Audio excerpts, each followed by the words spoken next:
Bom dia, boa tarde, boa noite, meus milionários de vibe. Sejam bem-vindos ao 11º episódio da segunda temporada do podcast dos Milionários de Vibe. Pô, eu tô a cada episódio melhor, cara. Eu me sinto a cada episódio mais confortável, mais feliz e mais realizado, né? Com certeza. E aí, Rafinha, como é que tu tá, meu irmão? Eu estou excelente, João. Obrigado por perguntar. Estou empolgado e eu quero pedir sorte porque estou com a viagem para Barcelona amanhã. Estou apreensivo se vai dar certo, mas espero que sim.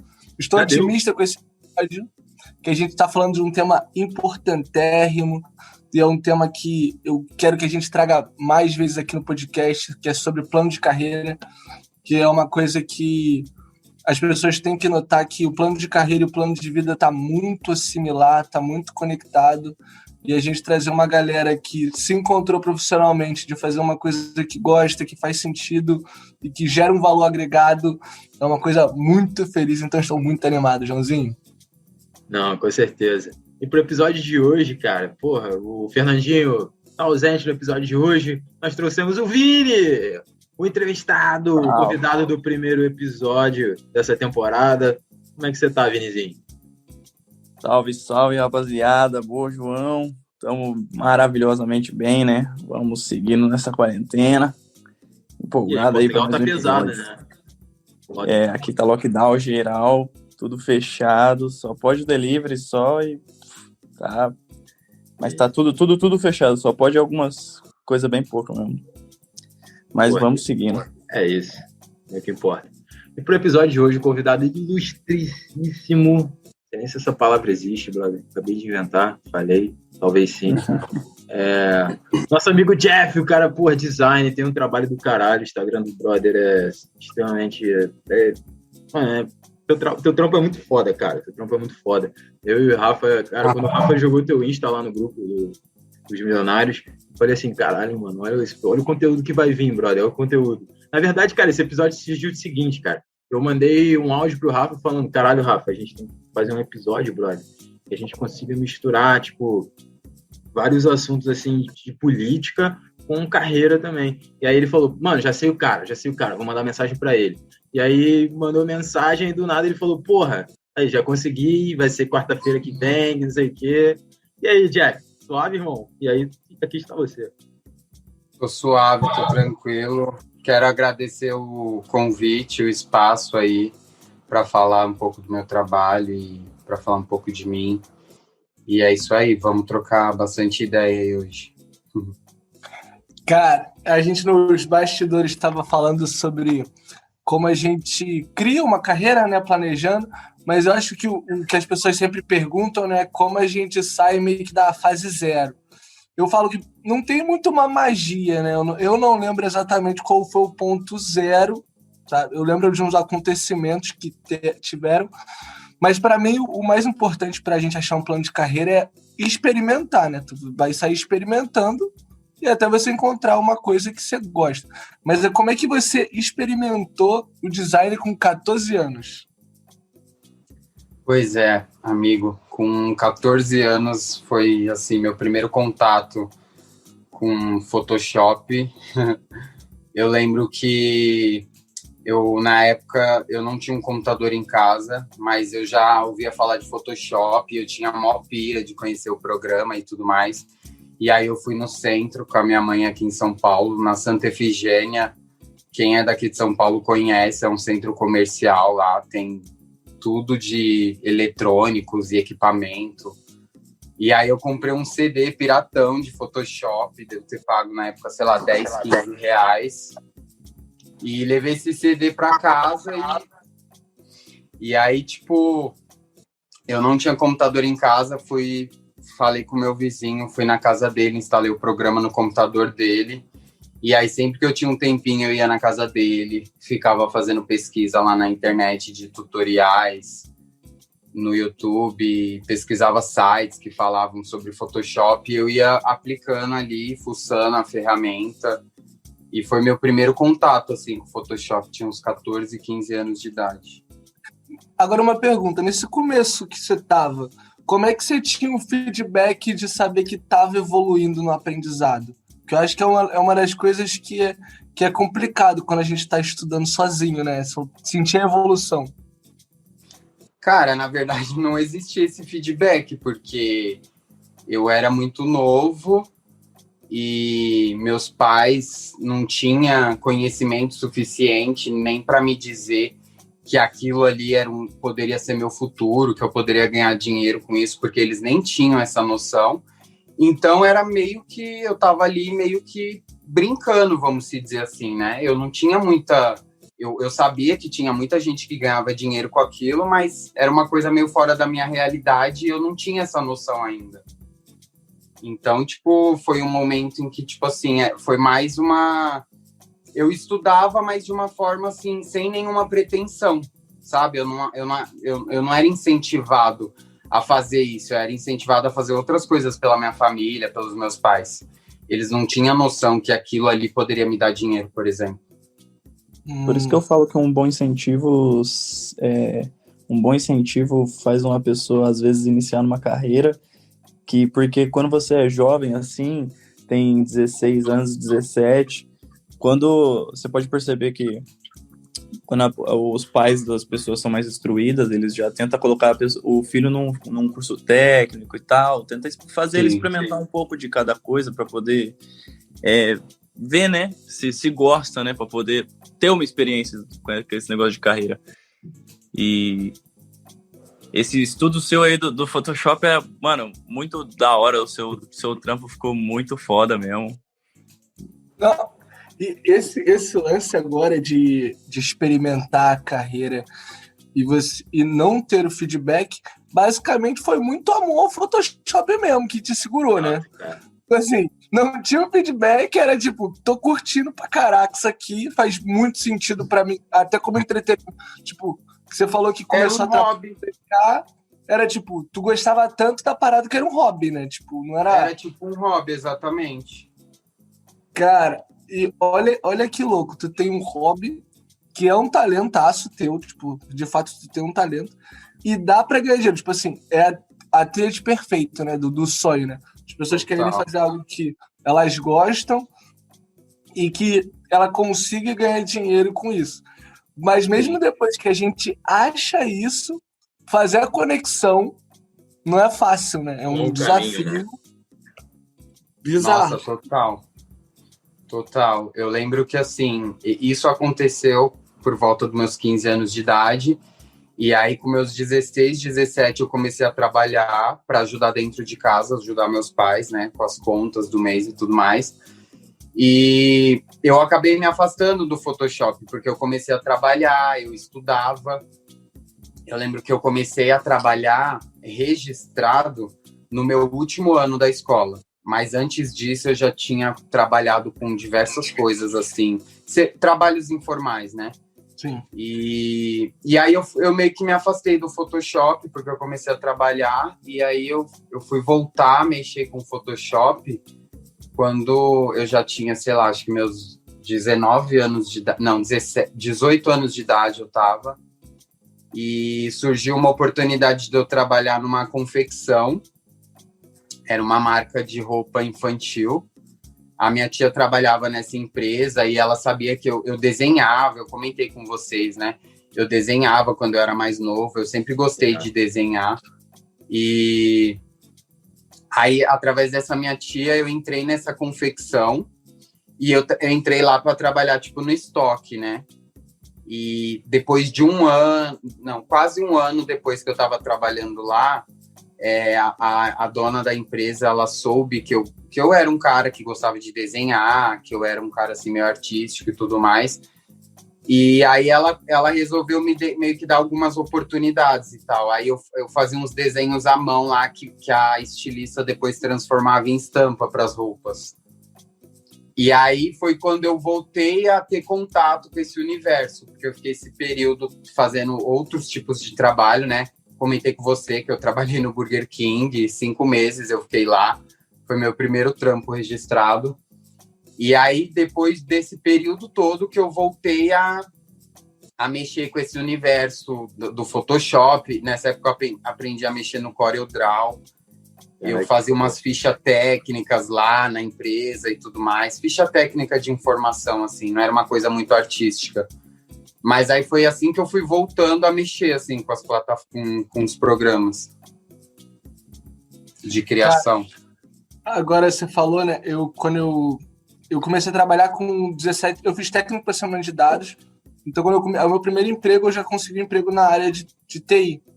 Sendo que como era uma empresa muito pequena, eu fazia a função a parte gráfica, Photoshop, essas paradas, tipo, e fazia a parte de desenvolvimento.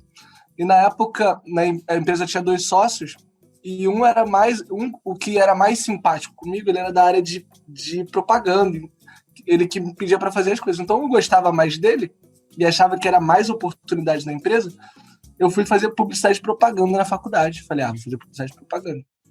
Acabou que esse sócio da empresa saiu, e aí ficou o outro que não ligava para isso. Aí eu falei assim, tô aqui, e eu tô fazendo mais coisa de desenvolvimento, eu acho que é mais jogo eu mudar a faculdade para desenvolvimento, para programação, para TI, que quando eu me formar eu vou ter 4 anos de experiência, porque se eu ficar aqui desenvolvendo, eu não vou ter essa oportunidade.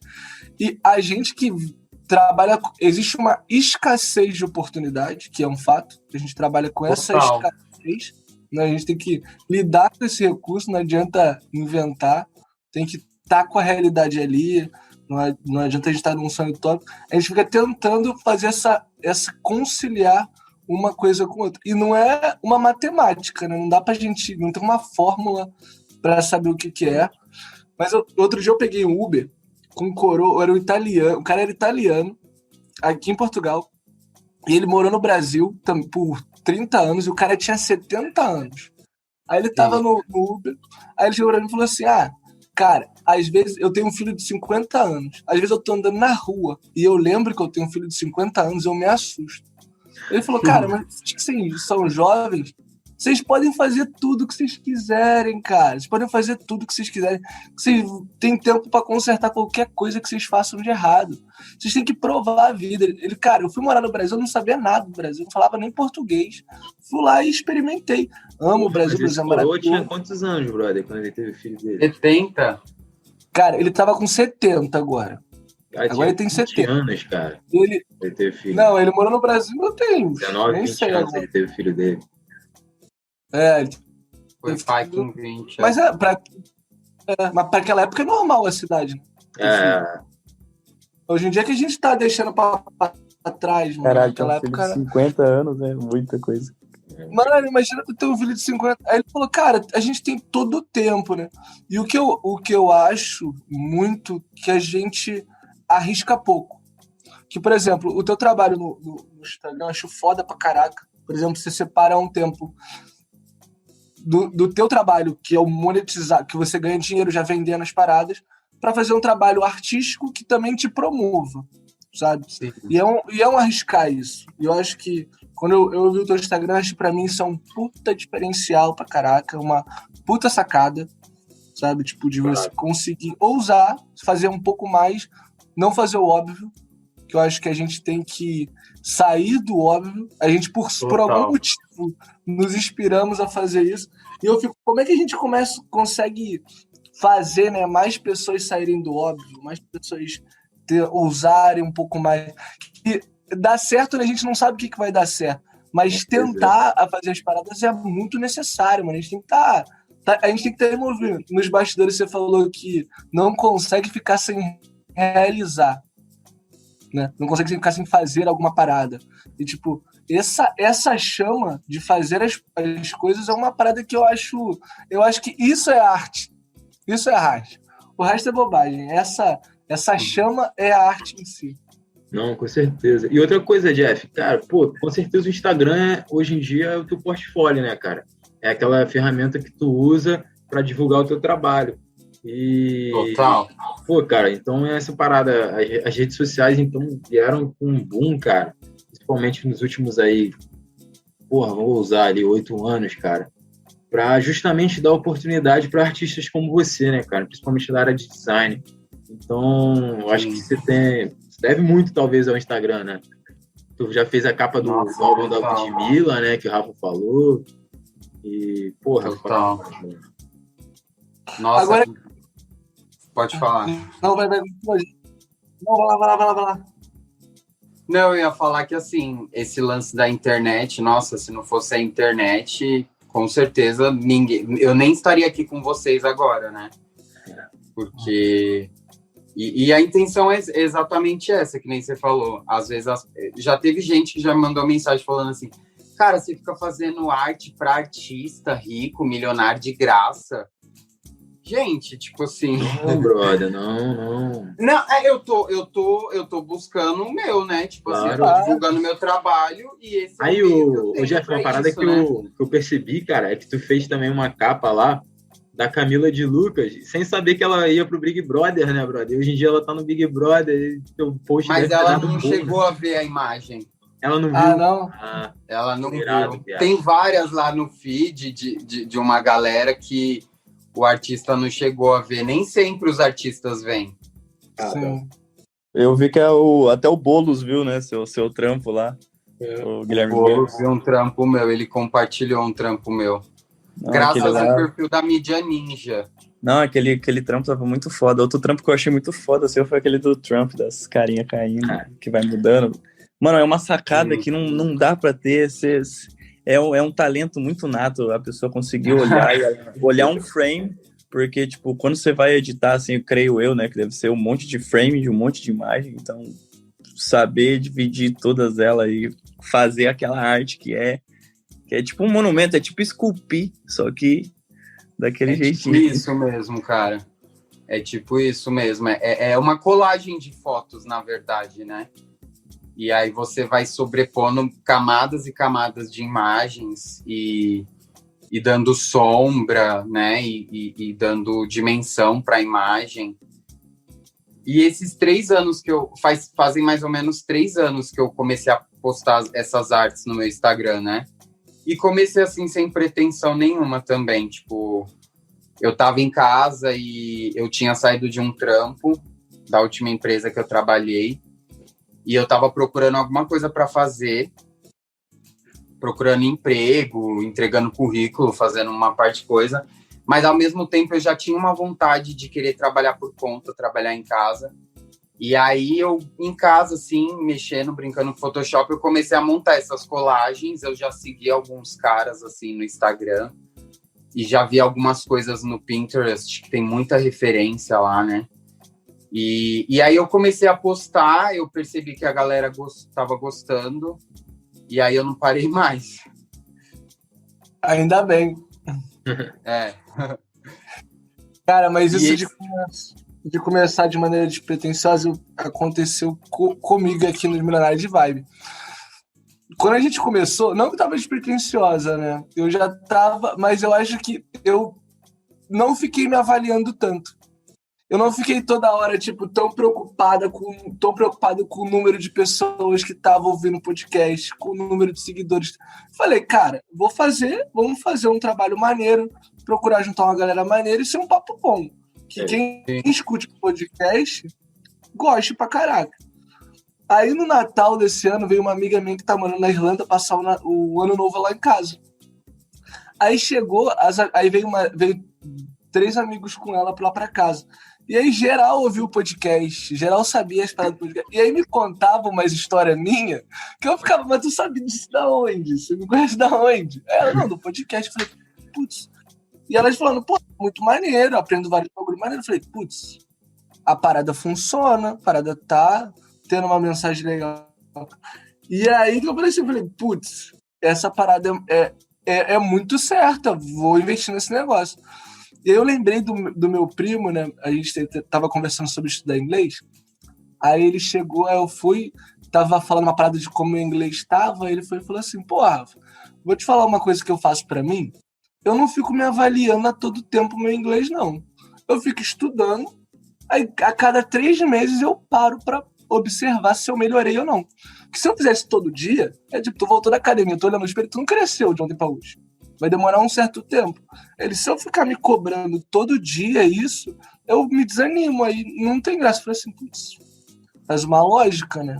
Para pra ver, tem uma certa dinâmica que faz um certo sentido. Eu falei assim, putz, eu vou parar de fazer essa parada agora eu vou minha métrica para saber se tá dando certo é quanto tempo que eu gasto estudando.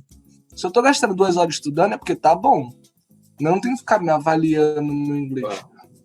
E eu acho que é muito isso. Quando a gente pega um trampo nosso e fala, cara, eu vou fazer ficar bom.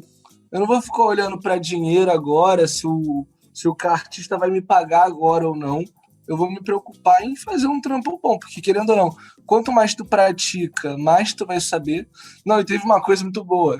O Vini tava falando que a namorada dele ela é designer também, e ela me falou uma coisa esses dias, que ela falou, Rafael, o desafio do design é o seguinte, quando a gente começa a carreira, a gente nunca consegue pegar um projeto grande, porque a gente não tem experiência, então a gente só consegue pegar projetinhos. E aí a gente não vai ter tempo para fazer uma parada boa. Então a gente nunca consegue fazer não vai conseguir fazer um portfólio de alguém te pagando, porque as pessoas vão começar te pagando pouco. Então, esse lance de tu chegar e ter que chegar e falar assim, cara, vou fazer um trampo com um MC da vida, que é um maluco que tem uma visibilidade pra caraca, não é fazer o amigo que pede pra você, não, eu te indico, e não vai indicar pra nada, mas tipo, tu fazer um trampo foda, monta o portfólio da parada, e essas sacadas são diferenciais pra caralho na carreira das pessoas, né? A gente conseguir mudar as perspectivas das pessoas de rendimento, ou seja, mano, não tem que parar pra ver o salário que você tá ganhando pra dizer se você tá bem ou não, tá ligado? Tu conseguir inverter essas chavezinhas, que parece que a gente veio meio programado pra se castigar, eu acho, às vezes. Assim, mano, a gente veio programado pra se castigar. E aí, quando a gente consegue mudar os nossos indicadores, tá ligado? A gente consegue reconhecer um trampo foda que a gente tá fazendo. É que nem tem gente que... O meu primo tava falando que ele ouviu um podcast nosso aqui da autoestima e falou assim, pô, eu não sabia que eu era bonito. Eu falei, cara, quantas consciências que a gente não tem da gente por causa da pressão social que a gente tem em vários aspectos. Cara, pode falar, João. Não, Jeff, é só concluindo o que o Rafa falou. Tu já sentiu isso, cara? Às vezes ficar se auto-sabotando o teu trampo, tipo, caralho, não sei se o trampo que eu faço é bom bastante e não sei o quê. Como é que tá a tua autoestima do teu trabalho, cara? Cara, já teve altos e baixos, assim. Eu lembro que tem momentos que eu me sinto super inspirado, assim, eu consigo criar quase que, tipo, eu termino um trampo e eu já consigo iniciar um outro, assim, logo em seguida. Mas eu lembro que teve um momento, desde que eu comecei a fazer esse trampo das colagens e postar no meu Instagram, teve um momento em que eu fiquei, sei lá, uns 3, 4 meses, assim, sem postar nada no Instagram. Eu não, sei lá, me bateu um bloqueio criativo, assim, e eu lembro que eu fiquei meio deprimidinho com isso e tal, mas pouco tempo depois eu comecei a entender que é necessário ter esses momentos também, porque a criatividade também, ela tem momentos que não vai funcionar, né? Tipo assim, a gente tem que praticar, mas tem momentos que você tem que se dar um tempo também, né? Pra, sei lá, pra assistir alguma coisa, pra ouvir uma música diferente, conhecer uma coisa nova, ver coisas novas, né? Tipo assim, se inspirar de uma forma diferente pra voltar a acender alguma coisa criativa dentro da gente. Mas, assim, eu acho que desses 3 anos foi o único momento, assim, que rolou uma pausa, assim, muito grande. É lógico que tem momentos que eu fico menos criativo, outras vezes não. Mas é muito de momento, assim. E esses momentos, como eu disse, são necessários, né? Eu tenho várias pessoas que são designers que me seguem no Instagram e eu vejo, às vezes eles me mandam mensagem e falam sobre esse negócio. Putz, cara, eu tô com um bloqueio criativo. E gera uma tensão, assim, na gente, né? E eu tento tranquilizar. Eu falo, cara, é totalmente normal, se permita isso, porque a gente também precisa desses momentos, né? Pra dar uma descansada. E outra coisa que eu ia falar, cara, isso é muito doido, às vezes eu já até senti vergonha de falar sobre isso, mas para vocês terem uma ideia, durante esses 3 anos que eu tô fazendo esse trampo com as artes no Instagram, No começo eu não fazia nada relacionado à política, né? Não tinha nada a ver com isso. Mas depois que eu comecei a fazer essas artes com as temáticas políticas e fazer algumas críticas sociais e tudo mais, eu comecei... Olha que louco isso. Vocês provavelmente já devem ter se deparado com alguma história assim. Eu não me enxergava como um cara preto, como um cara negro. A minha mãe é branca, ela tem os olhos claros, inclusive. E o meu pai, tipo assim, meu pai não tem traços de uma pessoa negra, porém ele tem a pele um pouquinho mais escura que a minha. Só que o cabelo dele é extremamente liso, o cabelo do meu pai. Então, tipo, eu cresci achando que eu era um cara branco. E graças ao meu trabalho no Instagram, eu me descobri um cara negro. Porque o que aconteceu?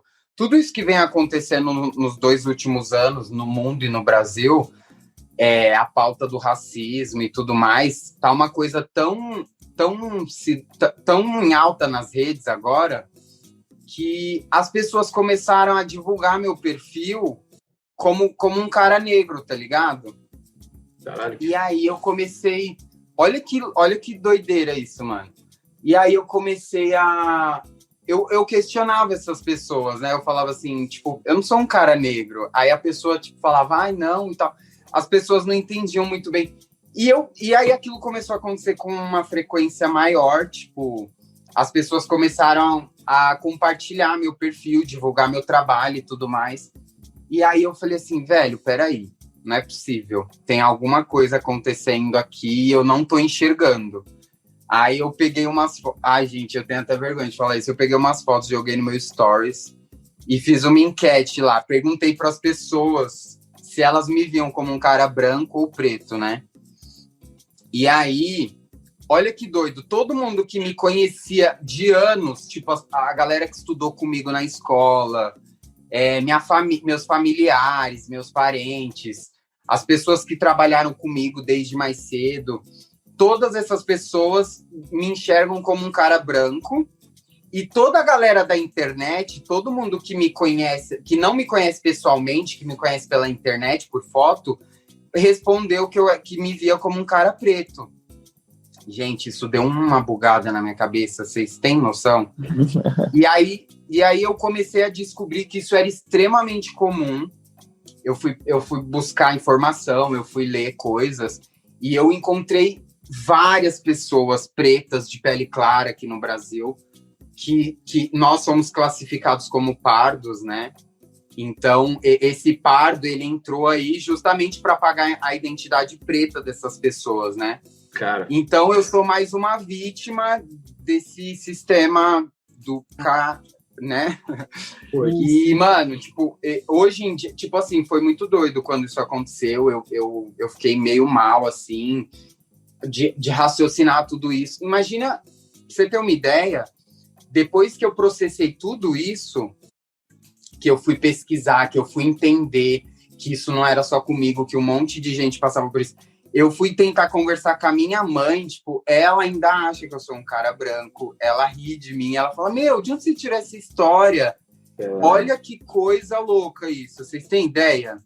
Sim, imagina, que doido. Ô, Jeff, muito doido. E é uma coisa positiva que o Instagram me proporcionou, assim, me conhecer melhor, sabe? Cara, eu vou compartilhar com você da mesma parada, brother. Na verdade, eu sempre, antes de sair, eu tive um tempo fora, né, do Brasil, mas antes de sair do Brasil, eu já me considerava negro, cara, já me considerava preto. Mas, cara, eu tava num ambiente igualzinho o seu, cara. Eu e minha irmã somos os únicos da nossa família inteira, tanto por parte de pai, por parte de mãe, com pele mais escura, cara, com pele preta. E nós éramos chamados de morenos, né, por nossa família. Ah, você não é branco, mas você é moreno e tal. Eu ficava nessa, por que eu sou moreno? Eu sou preto e não sei o quê. E aí, eu era, cara, até sofria, sei lá, um certo preconceito, brother, da minha família mesmo, em termos de... Isso é uma forma de preconceito, cara. Isso, sim, mas isso tá enraizado na nossa cultura, exato, né? tá muito tipo, enraizado, eles não fazem por mal. Exato, fazem por mal, mas faz parte da gente também desconstruir isso, cara. E quando a gente tenta desconstruir, fica uma guerra impressionante com essa galera. E aí, cara, sabe qual foi o momento que eu descobri, cara, que eu tava erguendo a bandeira mesmo? Foi quando eu sofri preconceito, cara, pela cor da minha pele. Tipo, quando lá fora as pessoas não deixaram eu entrar em determinado lugar porque eu era negro. E aí eu falei, porra, como é que a minha família bate na tecla pra caralho que eu sou privilegiado, mas eu tô sofrendo preconceito, tá ligado? Isso ficou uma parada na minha mente foda, muito foda, cara. Ficou um negócio muito foda na minha cabeça que me fez mais vontade de agarrar a bandeira, tá ligado? E aí, quando eu voltando agora ao Brasil, mano, eu carrego a bandeira de todas as formas que eu posso, tá ligado? E bato de frente aqui com a família o tempo todo, cara. Então, pô, não se sinta mal pela tua mãe falando isso, eu sei que é uma parada que tá enraizada, mas sempre tenta, não talvez desconstruir, brother, mas tentar mostrar mostrar, tipo, o caminho que a sociedade tá, cara. Mostrar, tipo, os perrengues, mostrar a face, entendeu? Eu acho que é mais isso. Total. Não, total. Eu a princípio, machuco um pouco a gente, né? Porque eu queria que ela me entendesse, meu vez. Mas isso já tem um tempinho já e eu consegui abrir já um pouquinho a cabeça dela e ela já começou a entender algumas coisas. Pra você ter uma ideia, nessa história toda de me descobrir uma pessoa negra, eu descobri que a minha bisavó, aliás, por parte de pai, ela veio da Bahia. E eu não fazia ideia que eu podia ter algum parente na Bahia, até, né, me dar de cara com todo esse processo. Então, minha família todinha, tipo assim, eles têm a cabeça muito fechada para tudo isso, mas eu vou tentando abrir a mente deles ali, com uma conversa daqui, outra dali, mas é um processo. É um processo artístico isso aí. Exatamente. Ainda bem que é a pessoa certa para fazer. Mas esse lance agora, estavam falando, a minha mãe é branca, meu pai é preto, eu sou mais retinto, então não tinha como eu me confundir entre ser branco ou entre um. Mas o que acontece? A família, por parte de pai, a maioria das pessoas são negras, a grande maioria são negras. E o que acontece? Uma coisa que hoje em dia, eu tenho muita consciência racial. Eu sempre soube que era negro, mas eu leio muito, eu busco muita informação sobre para saber falar, saber entender e tal. Então, eu diria que dentro da minha família, da minha origem, eu sou um dos que tem mais consciência racial da parada. E entre eu digo mesmo. A gente tem tanto do racismo estruturado na nossa sociedade que os meus tios, tias, os primos mais velhos, eles replicam alguns comportamentos que são muito errados. E tem uns que não dá pra fazer muito, né? Senão a gente vira o juiz chato pra caralho. Tu não convive com a galera mais. Aí acontece o quê? Você acaba se distanciando, né? Porque você não consegue ter um diálogo ali frequente, né? Porque as ideias não batem, mano. É muito complicado. Muito. Não, agora a gente... Qual é o teu signo, Jeff? Que eu não sei. Eu sou geminiano. Aí, furada. De gêmeos, furada. Mas, vai, começa a falar. Eu sou canceriano. Não tem nada que vocês digam que eu já não tenha ouvido. Cara, você fica chato com fome? Não, a gente tava falando... Oi? Você fica chato com fome?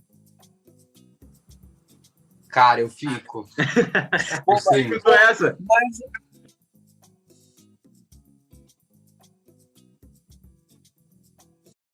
Já tinha escutado essa?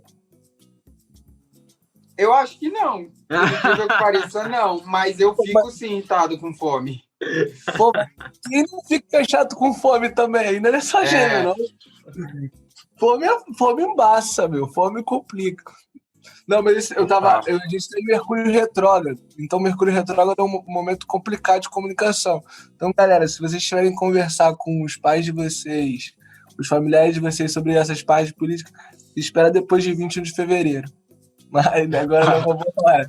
Eu não manjo de nada dessas coisas de astrologia, né? Por um dia, né? E eu Não, sou. com certeza. Não, e Jeff, Agora eu cara, tô. eu fiz essa pergunta porque minha namorada é geminiana, né, cara? E aí ela com fome é um caos. Mas, cara, levantando essa bandeira também, eu acho que a nossa Mas, sociedade... ô João, eu acho que mulher, independente de signo, é tudo esfomeada. Quando tá com fome, vira o bicho. Não Vira o tem bicho. jeito. Cara, Ô, Jeff, deixa uma parada, deixa eu te falar. O que você falou, que eu gostei muito, que você falou que às vezes a gente precisa desse momento da gente parar, né, para poder exercitar a mente e a criatividade. Eu estava estudando programação no ano passado, eu fui pro Carnaval no Brasil, quando eu voltei eu decidi, eu acho que eu vou estudar programação, o Rafa estava me ajudando e tal.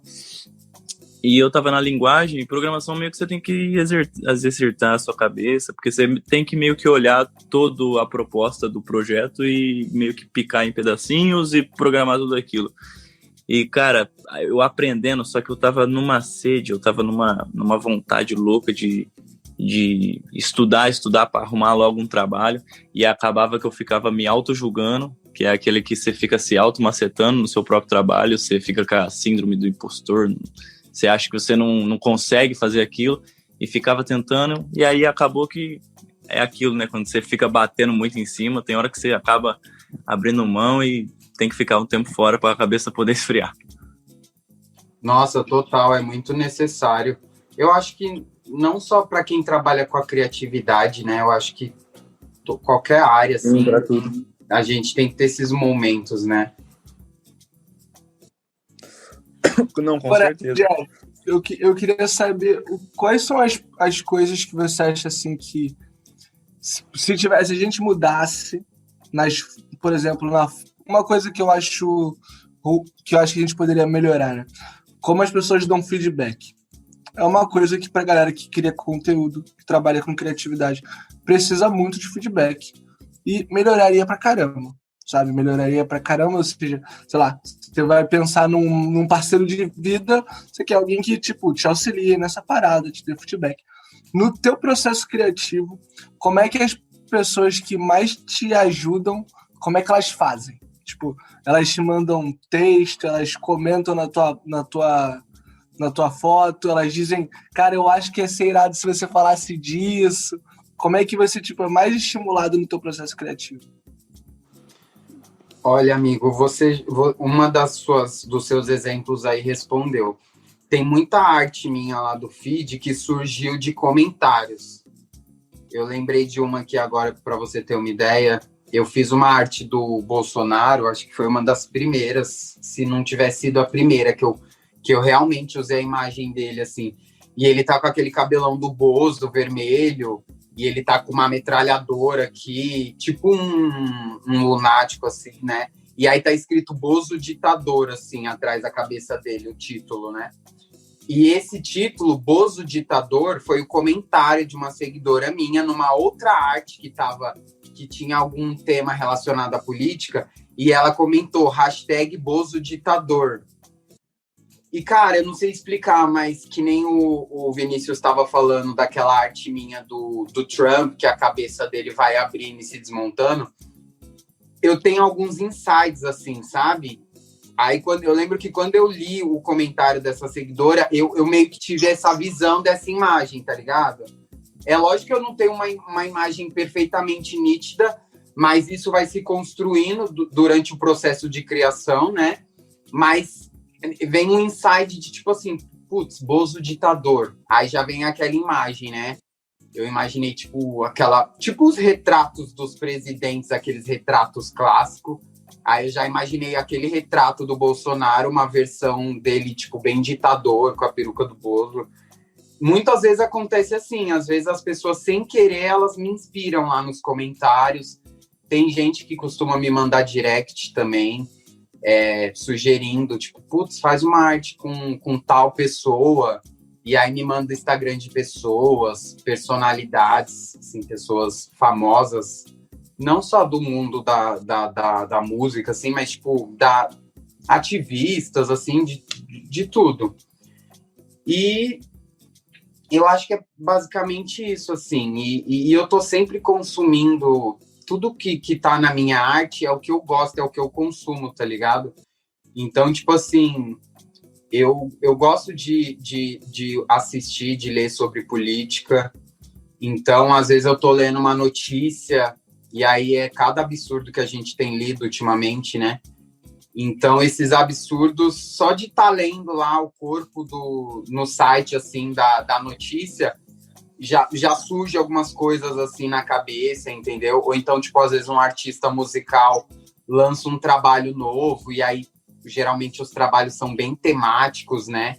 Então, é uma fonte de inspiração muito grande também, por isso que eu faço muito trabalho com artistas musicais. Eu sou apaixonado por videoclipe de música, filme, seriado, então vem tudo disso, assim, de tudo que eu consumo, assim, no meu dia a dia, normalmente, assim. Que você tem assistido de série, Jeff? Que tipo de série eu assisto? O que tu tem assistido aí, Netflix e tal? Cara, eu gosto de tudo, assim, eu gosto muito de terror, eu gosto de série pós-apocalíptica. Eu acabei de assistir Lupin na Netflix. Porra, não sei foda, se algum né? de vocês viram. Foda demais. Muito boa. Acho que foi a última que eu vi. Eu assisti Bridgerton também, que é da mesma diretora de How to Get Away with Murder, né? Ela é bem famosa por colocar mulheres pretas em protagonismo, né? Acho que ela é muito foda. Adoro assistir documentário também. Nossa, eu sou apaixonado por documentário. Caralho. O que mais? É isso.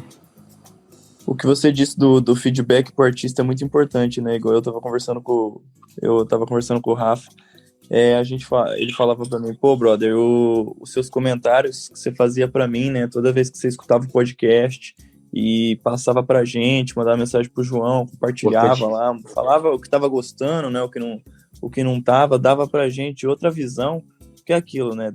Uma cabeça pensa melhor que duas, quer dizer, duas cabeças pensam melhor que uma, três melhor que duas, assim, por diante.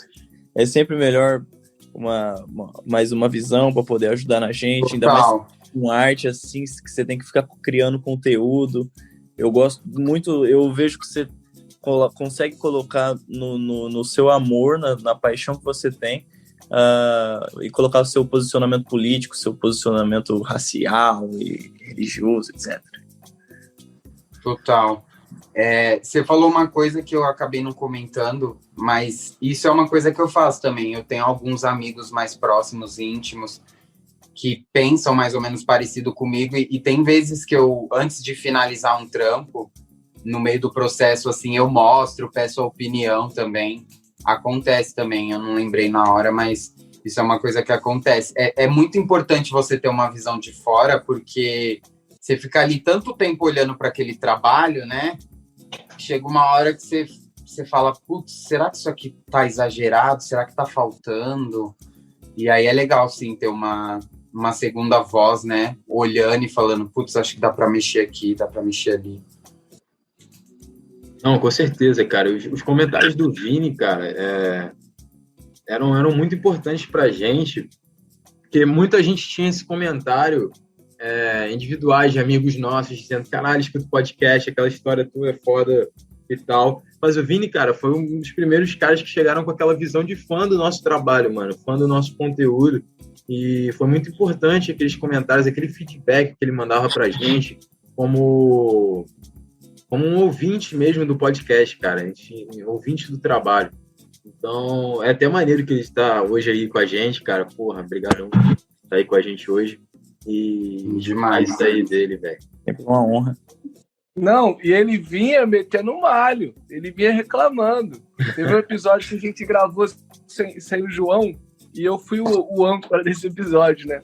Ele chegou em casa reclamando, ele falou, porra, Rafael, sem o João não dá não.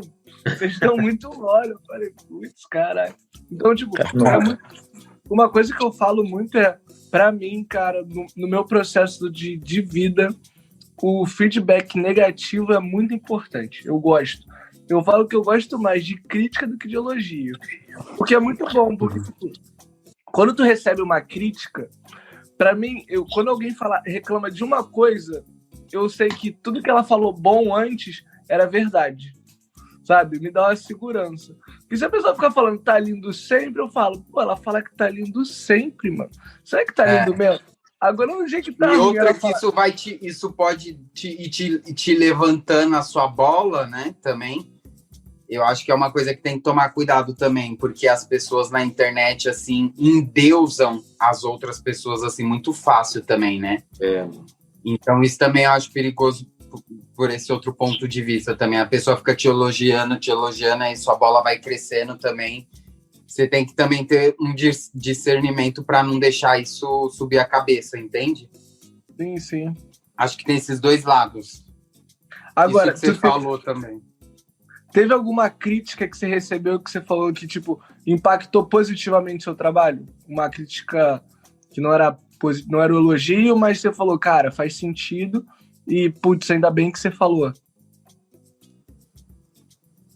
Ai, cara, eu não quero parecer arrogante e falar que, ninguém nunca me criticou assim, mas eu não tô conseguindo lembrar de nada, assim, específico agora, assim, pra te contar aqui agora. Não, mas nem críticas positivas, assim, de um próprio amigo falando, pô, brother, acho que se você talvez abordar esse tema aqui, acho que vai ser da hora, tal. Algum, sei lá, um incentivo, assim, diria. Incentivo sempre rola, assim, de uma maneira positiva, sempre tem, sim. Eu sempre recebo uns feedback de alguns amigos meus, mas é que, tipo assim, no meu círculo também, as pessoas mais próximas a mim, ninguém entende muito, assim, não é muito da minha área. Então, esse feedback vem mais dos meus seguidores também, assim, uma galera que não me conhece, assim, a fundo, sabe? Conhece só meu trabalho mesmo. Mas eu não tô conseguindo lembrar, assim, de um momento para te dar um exemplo, assim. Agora, uma coisa, qual é a sua formação? Cara, eu não tenho formação. Mas sempre foi Essa é uma pergunta que às vezes eu recebo. Eu não tenho formação, cara. E como é que é tu ver com certeza tu deve ter muito seguidor que também é design e com uma carreira acadêmica. E como é que é isso deve ser uma sensação muito maneira, né? Tipo, que é uma troca que o conhecimento acadêmico, ele é diferente e tem um seu valor também. E essa troca deve ser uma troca muito foda, né? Tipo, de você mostrar o que a sua criatividade, o contato com a internet conseguiu te dar acesso para criar um conteúdo que cativa quem tá lá na academia. Isso é uma parada muito foda. Essa questão de eu não ser formado, eu lembro que, tipo, quando eu terminei a escola, eu sempre fui um cara muito indeciso. Dizem que isso é coisa de geminiano. E, tipo assim, eu lembro que no final da escola, cara, eu não sabia o que eu queria fazer na faculdade. E outra coisa também, eu não tinha um incentivo forte da minha família também para entrar na faculdade. Eu tinha um incentivo de, tipo assim, você tem que trabalhar para ajudar dentro de casa. Então, eu lembro que quando eu terminei a escola, eu pensei, velho, eu vou trabalhar e enquanto eu estiver trabalhando, eu penso no que eu quero estudar. E aí, sei lá, daqui 6 meses, daqui 1 ano, eu penso nisso. Acabou que eu comecei a trabalhar.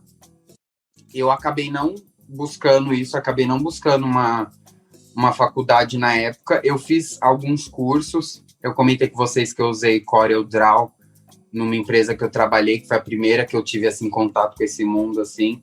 E eu fiz um curso na época, fiz um cursinho de 1 ano para aprender a mexer no Corel, mas foi um curso, assim, que não agregou muito para mim, sabe? E há mais ou menos 3 anos atrás, foi 3 anos atrás? Acho que foi. Eu tô meio perdido, cara. Essa pandemia parece que deu uma bagunçada na cabeça, a gente tá, né? A noção do tempo tá meio doida. Acho que tem 3 anos. Eu decidi entrar na faculdade de marketing. Era um curso tecnólogo. Maneiro. E era um curso de 2 anos e meio. E eu escolhi uma faculdade, assim, mais pelo preço. Eu não cheguei a fazer Enem nem nada para tentar. Eu entrei na Sumaré. não sei se vocês conhecem. Eu fiquei 1 ano fazendo o curso de marketing, e aí eu tranquei, não voltei a fazer. E eu parei porque eu percebi que não era muito o que eu queria. Eu sempre me interessei por marketing, mas aí eu comecei a aprender umas coisas no curso que foram me deixando assim meio desgostoso com o curso. E aí eu decidi parar. Mas assim, eu não me arrependo. Eu me arrependo de não ter terminado, na verdade. Por mais que eu tenha saído assim, meio não querendo fazer o curso, esse 1 ano de curso, agregou demais para mim. Bom. No Instagram, por exemplo, sabe? Eu não que tipo assim, as coisas que eu aprendi, eu apliquei metricamente, mas tipo assim, a noção que esse 1 ano estudando marketing me deu, assim, abriu minha cabeça demais para entender várias coisas, né? Mas tipo assim, era um curso fraco, tinha um professor lá que, coitado, ele era um senhor de idade, assim, era assim, ele ensinava umas coisas assim ultrapassadas, assim, passava umas coisas que eu achava ultrapassada. Eu sem formação nenhuma. Então, tipo, não era um curso assim fodástico, mas eu aprendi muita coisa lá, sabe?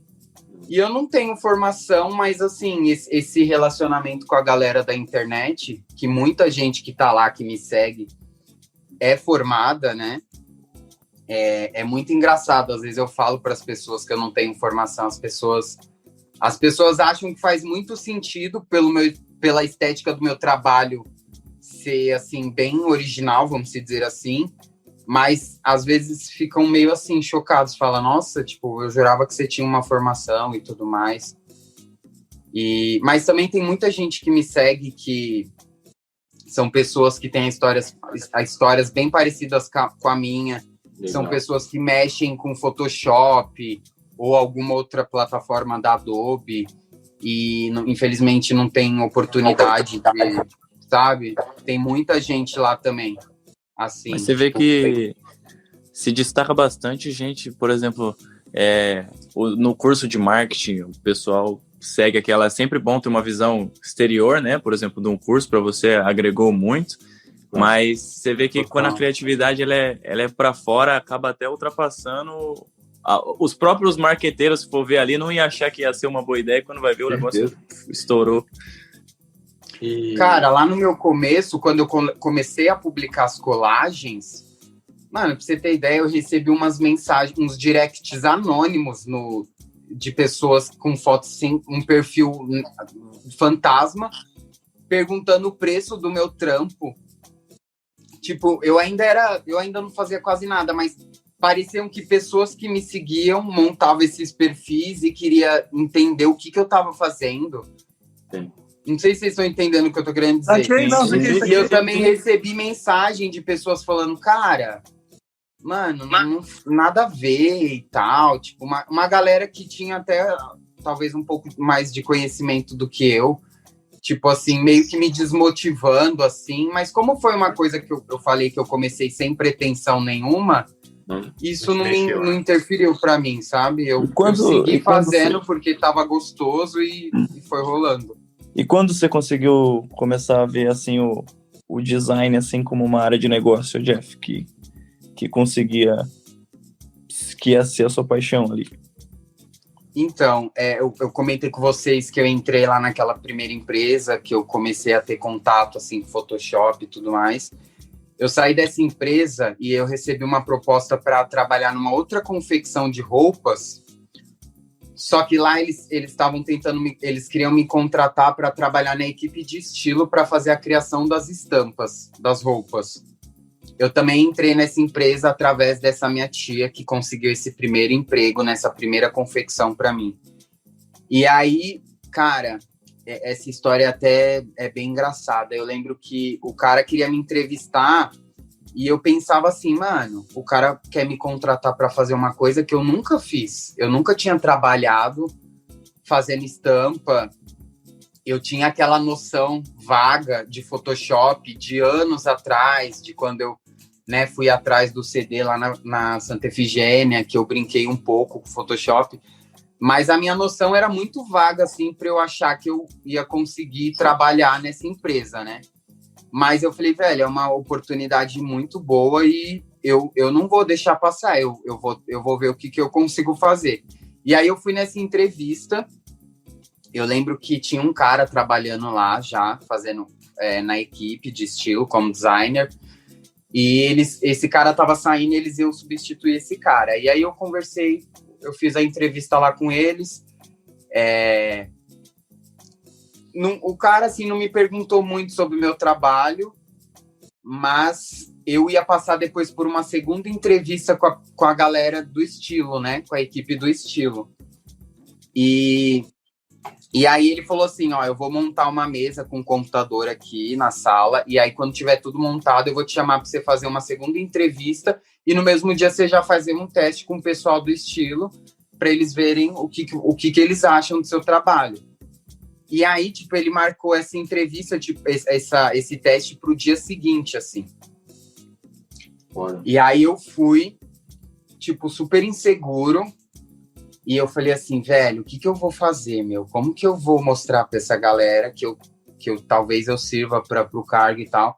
E eu desenhava, né? Que nem eu falei pra vocês. E aí eu falei isso na primeira entrevista, eu falei que eu desenhava à mão, que eu levava jeito para fazer uns desenhos e tal. E aí quando eu fui no teste, as meninas lá da equipe de estilo, elas falaram para mim fazer um desenho à mão. Essa foi meio que minha sorte. E aí, cara, elas me deram uma camiseta lá que tinha uma estampa, tinha uma bonequinha desenhada na camiseta. E aí elas pediram para eu me fazer uma bonequinha parecida com aquela, mas que tivesse uma roupagem diferente, um cabelinho diferente, né? E aí eu fiz esse desenho lá, não tive muita dificuldade. Fiz esse desenho assim com lápis num sulfite. E elas se encantaram com o desenho.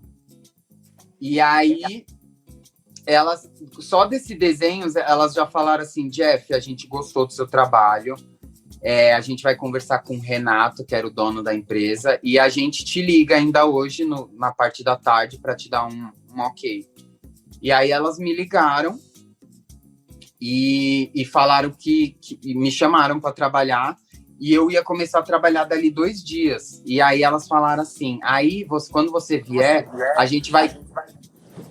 Quando você vier, a gente vai querer que você digitalize esse desenho no Photoshop e elas queriam que eu colorisse o desenho no Photoshop e separasse esse desenho em camadas, em layers, porque é assim que é feito a estampa, né? No silk screen, cada cor, eu não sei se vocês sabem o que é silk screen, é aquela estampa emborrachada, né? Que é tipo uma tinta, né? Um desenho colado por cima do tecido. E o arquivo dessas estampas, ele tem que estar dividido por cor, né? Cada cor tem que estar num layer. E eu não fazia ideia de como fazer isso. Eu falei, velho, eu tenho 2 dias para aprender isso. E eu aprendi. Eu passei 2 dias na internet pesquisando tudo que vocês imaginarem. Achei muito... Mano, quando você começa a fuçar o YouTube, você acha muita coisa lá.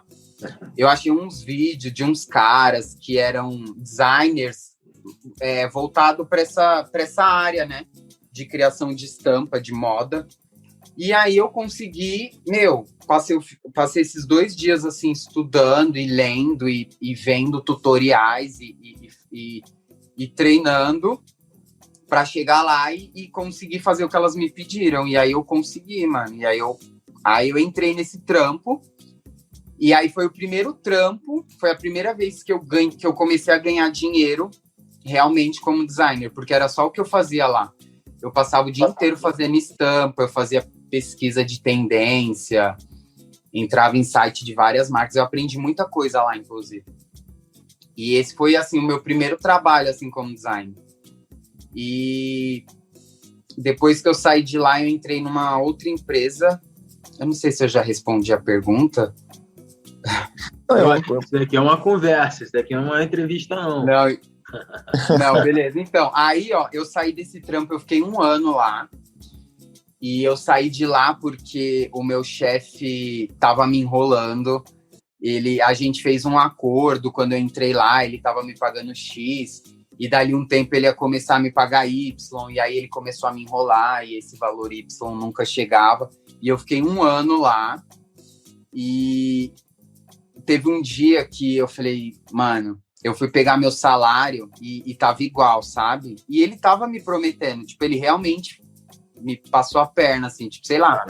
Mano, eu fiquei tão bravo que eu fiz uma carta de demissão no mesmo dia, entreguei na RH, e aí no outro dia que eu fui trabalhar, a gente tinha vários fornecedores lá, né, que prestavam serviço para nossa empresa, né, estamparias, lavanderia que faz lavagem de jeans, costura, enfim.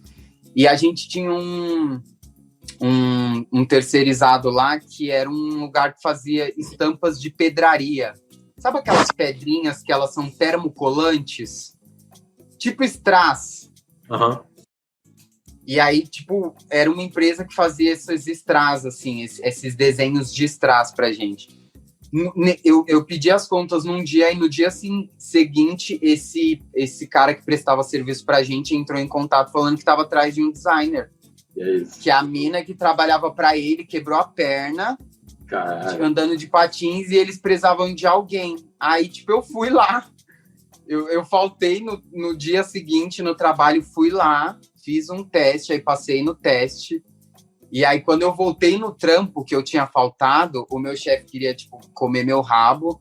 E aí eu falei, mano, eu já arrumei outro trampo, tipo...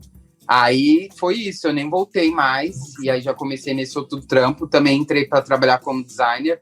Só que lá eu fazia um trampo totalmente diferente. Eu fazia esse trabalho para strass, né? Então é um trabalho assim muito específico, sabe? Você realmente desenha bolinhas, sabe? Eu criava desenhos vetorizados, tudo com bolinhas. Então imagina um desenho de pontilhismo, só que digital, e esses pontinhos não eram pontos, eram tipo mini bolinhas, assim. E aí eu criava um desenho todo de bolinhas, e aí virava uma tela, isso daí ia para uma produção para fazer a tela de strass, e aí essa tela de strass é aplicada na peça de roupa, né? Numa prensa de calor. E aí... Caralho. E é isso. Foda, eu já fiz muita coisa. Cara, e como é que foi essa parada de, tipo, porra, eu tava fazendo strass na empresa e, porra, agora eu tô fazendo a capa do álbum da Ludmilla, brother. Como é que foi essa parada? Mano, então, aí, tipo, eu trampei nesse lugar dos strass, depois eu saí de lá e entrei numa confecção de novo, numa outra empresa, de uma outra marca de roupas. E eu fiquei 3 anos nessa empresa. E lá eu também fazia estampa para as roupas. Lá eu aprendi a fazer estampa tipo rapport. Não sei se vocês sabem o que é uma estampa rapport. Aí me fudeu. Sabe quando o tecido é inteiro estampado?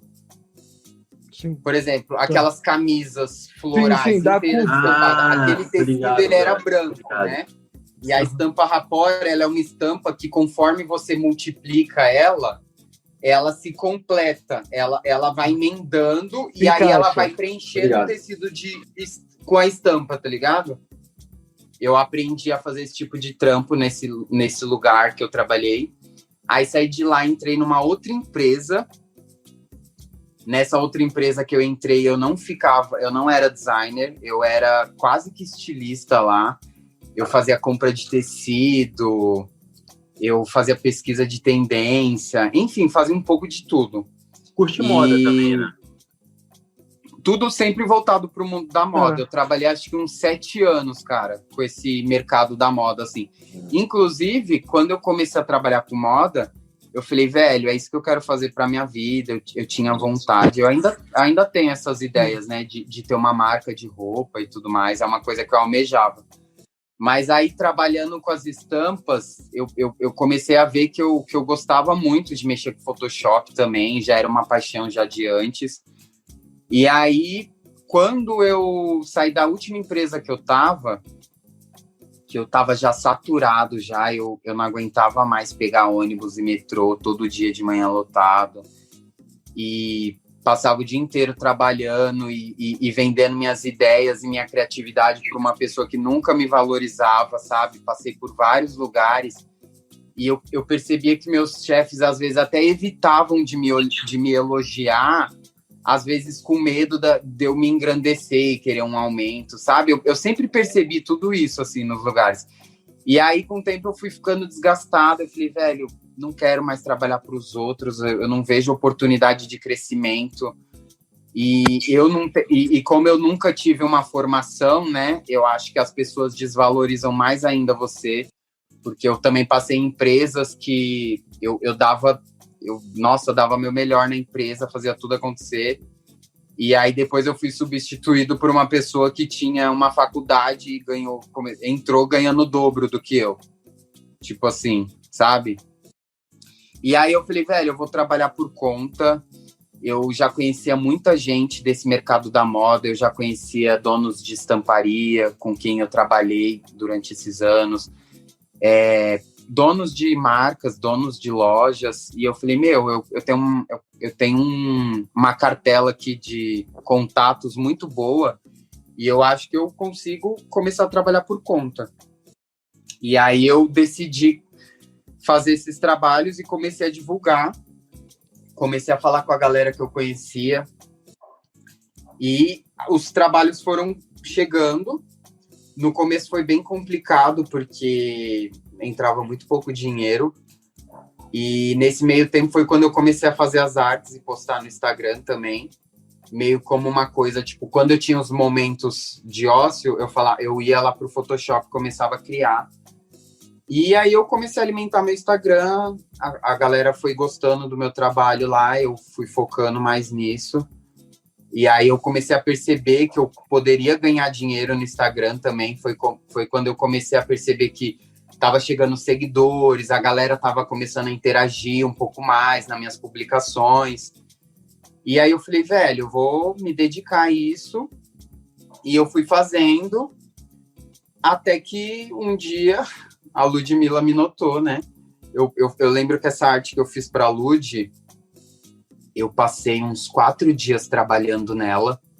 Caralho. E, sério, cara, eu acho que é uma das artes que tem lá no meu feed que mais deram trabalho para fazer. E eu lembro que enquanto eu fazia, cara, parece muito clichê falar assim, mas eu só conseguia pensar, mano, já pensou eu postar isso aqui, essa garota ver e repostar minha arte e sei lá, me contratar? Juro, eu pensava uns bagulho assim, sabe? Claro, e eu montei. E outra, como eu acompanho, que nem eu falei pra vocês, eu acompanho os artistas que eu posto lá as artes, eu acompanho eles. Eu sabia que ela ia lançar essa música que tinha essa temática, o nome da música já tinha sido divulgado, né, que era Cobra Venenosa. Uhum. Então já tinha inspiração na mente e eu já tava querendo fazer alguma coisa pra ela. E aí eu falei, velho, eu vou criar uma arte. E eu sabia que ela estava prestes a lançar, mas ela não estava divulgando material, não tinha postado nada. Então eu já meio que falei, vou montar nessa intenção de fazer ela ver e quem sabe ela falar, puta, esse cara tem um trabalho legal, vou chamar ele para fazer a capa do single, né? E aí, cara, foi dito e feito, mano. Eu postei a arte em questão de 1 hora que eu tinha postado a arte. Ela não tinha visto no Instagram, mas eu recebi um direct de uma menina falando, a Ludmilla repostou sua arte no Twitter. Caralho. E aí, cara, eu fui correndo pro Twitter, e quando eu entrei no Twitter dela, tava lá, ela tinha postado a arte. Mano, tinha um monte de comentário, e tipo assim, na época eu não tinha Twitter. Se eu tivesse um Twitter, mano, as pessoas iam pesquisar meu nome, eu teria ganhado uma porradinha de seguidores no Twitter, mano. Mas assim, ela postou, 1 hora depois ela postou no Twitter dela. Isso foi por volta de 11 horas da noite. Quando foi 00:30, eu recebi um direct da equipe dela. O pessoal da Warner me mandou um direct falando que ela tinha se apaixonado pela minha arte e me convidaram para fazer a capa do single. Caralho. Era quase 1h da manhã. Todo mundo na minha casa tinha ido dormir.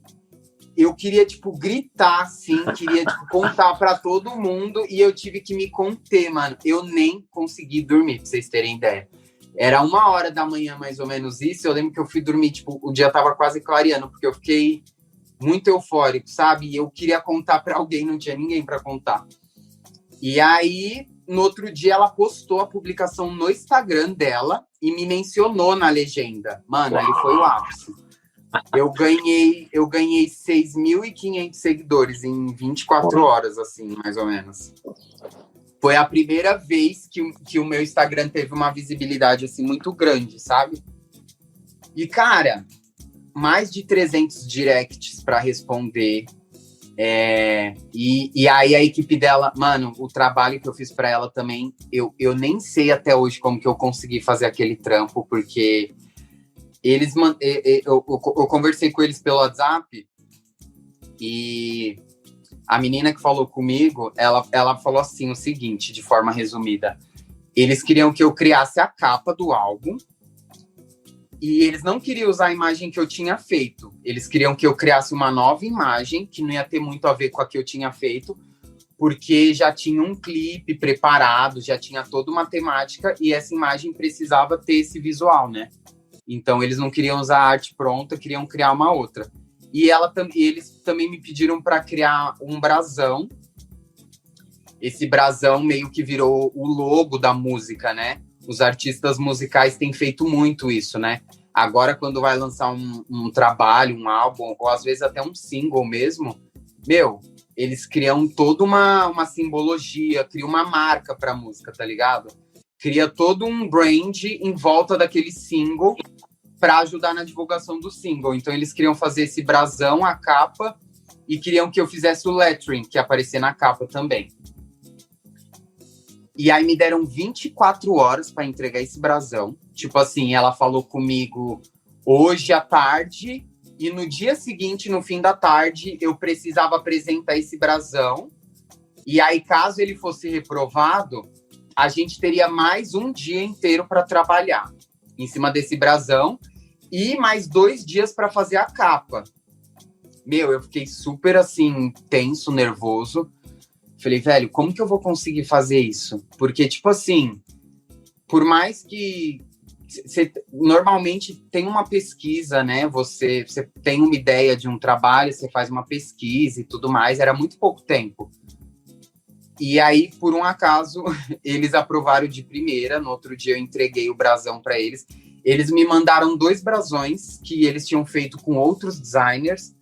Os 2 brasões eram ilustrações, não era um trabalho parecido com o meu. E eles me mandaram, assim, para ter uma noção do que já tinha sido feito. E aí tinha um brand, né? Tinha um briefing, paleta de cores e tudo mais. E aí eu fiz uma pesquisa bem rápida, assim, consegui criar esse brasão para eles. Nossa, eles amaram. Tipo, eu lembro que eu mandei o brasão para eles. Em 1 hora, assim, menos de 1 hora, ela já me respondeu, falando que estava aprovado. E o lettering junto. Eu fiz o brasão junto com o lettering. E aí enviei para eles. E aí fiquei, acho que mais 2 dias trabalhando na capa. Só que, infelizmente, a capa não foi aprovada. Eles acabaram não gostando do visual da capa. Era para ter um visual meio pós-apocalíptico.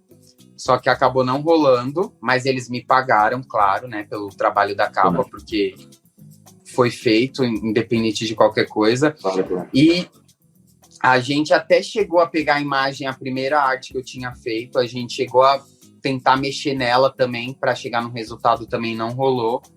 E acabou que ficou só o brasão e o lettering, mas que, foi uma experiência, assim, incrível, única. Eu aprendi muito com esse trabalho, sabe? E a visibilidade que ela me deu também no Instagram, cara, tipo assim, não tenho o que falar, sabe? Ela me deu muita moral. Ela mencionou meu arroba numa legenda, falou assim, estou contratando o Jeff Corsi. Mano, é muita moral, tipo assim, tá ligado? Ela fala, estou contratando, tá ligado?